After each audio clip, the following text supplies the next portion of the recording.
Transgender MMA fighter has said she wants a license to fight in California. A biological male has just become the first transgender person to win a world title in cycling. First transgender weightlifter winning her maiden international event as a woman. A biological male winning a gold medal in a women's event now seems a matter of when, not if. Alright guys, you heard that, and I let that play first to let that sink in for those that who are under a rock or do not exactly know what's going on. But you know, this thing is getting worse with Joe Biden passing the order, or it hasn't fully been passed. I do not know. I do not really keep up with his news, but this one went really viral.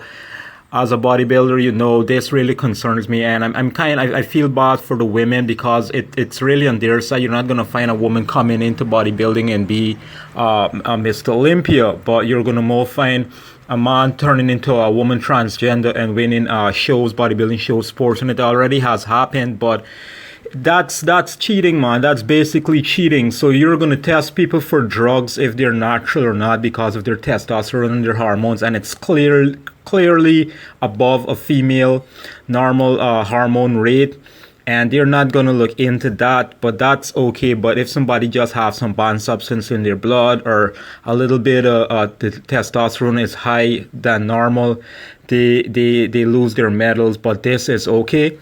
That's really messed up. There's a little bit of a so-called two sides of the stories where the transgender try to open up emotionally on their side about them being fair. Nobody's stopping them from being transgender. They want to turn to transgender. That's fine. So it just keeps going on and on and on and on. And this is even what a transgender and the president of the committee of the Olympics had to say. All right, this is what they had to say. And a breakdown of the whole hormones, testosterone story.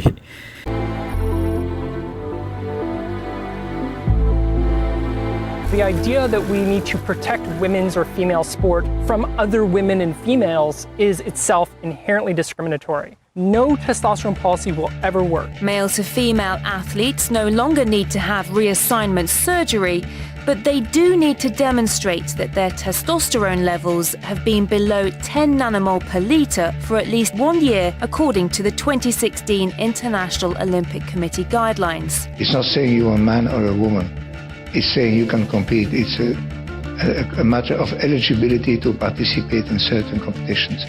In the case of female to male athletes, they can compete without restrictions. But 10 nanomoles per litre, as I understand it, something like 90% of female athletes, their testosterone levels are around 3 nanomoles per litre. So in other words, this upper limit is 3 times what would be typical in a female athlete. So it seems like a kind of arbitrary setting unrelated to the realities of the situation. Well, I actually agree with you there. Alright guys, so you heard that. I do not know what your thoughts about it, and you know, there are more than one aspect, and being a person that plays sports and do not play sport might have a different aspect. People with their parents, their kids in school, the discomfort, all sorts of stuff, right? But what I'm saying, even in certain countries, they would not allow it. The other females would just withdraw and stop playing, and they will say that they aren't comfortable and they wouldn't do it. But I do not know.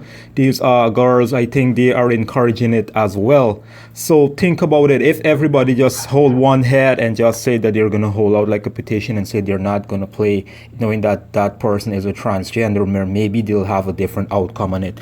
Those are my thoughts, all right? And also, this is what Joe Rogan had to say. And you're a natural woman and you don't take any extra hormones or male hormones, you're not taking steroids or any sort of performance enhancing drugs, you're doing your very best to compete and you're at the top of the heap. But then someone comes along that was a man for 30 years and decides that they're going to be a woman, and this has happened, and literally transitioned a few months ago, and competes as a woman and destroys records and dominates you in that sport. That's bullshit. All right, so I totally agree with Joe Rogan there, and there is so much more to it. And this has been going on a long time, but I do not know that this is going to officially pass. And it seems like an okay thing. The transgender thing seems to be okay.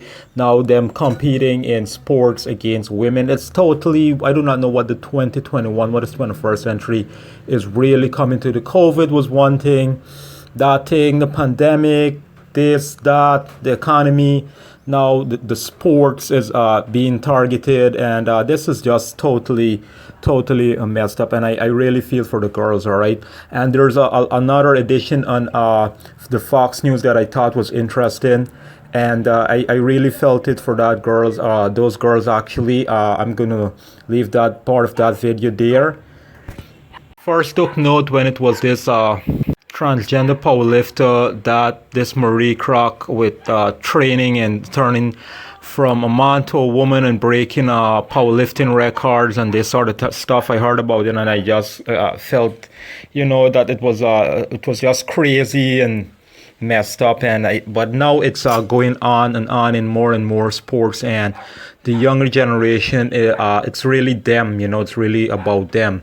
So those are my thoughts on it, guys. What I'm saying though, if transgenders want to compete, why don't transgender compete against transgenders, not against girls? If they really want to live it up and have a fair chance and do everything what the females are doing, let them compete against each other. Let the females compete against each other, so there will just be transgender competitions on sports, and that'll be fair. I think that would be fair. Not saying that, oh, we do not want transgenders on the earth and we cannot compete as women. And yeah, you can compete as women, you can compete as transgenders against transgenders, but totally you were not born that way. So how can it be fair? And I mean, let us look at this from a perspective of the parents are encouraging it, the other girls in the group playing with them are encouraging it too. So there's more than one way to look at things, and if they're comfortable with it, well, to hell with it in a sense, but I just hope it gets fixed. But there's more than one way to look at it. So I do not know, guys. If you made it this far, please give the video a thumbs up. Also remember to please like, share, and subscribe if you haven't.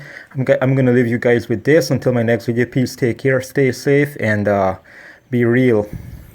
Of President Biden's first executive orders was to allow transgender athletes to participate in girls' sports. Quoting his order, children should be able to learn without worrying about whether they will be denied access to the restroom, the locker room, or school sports.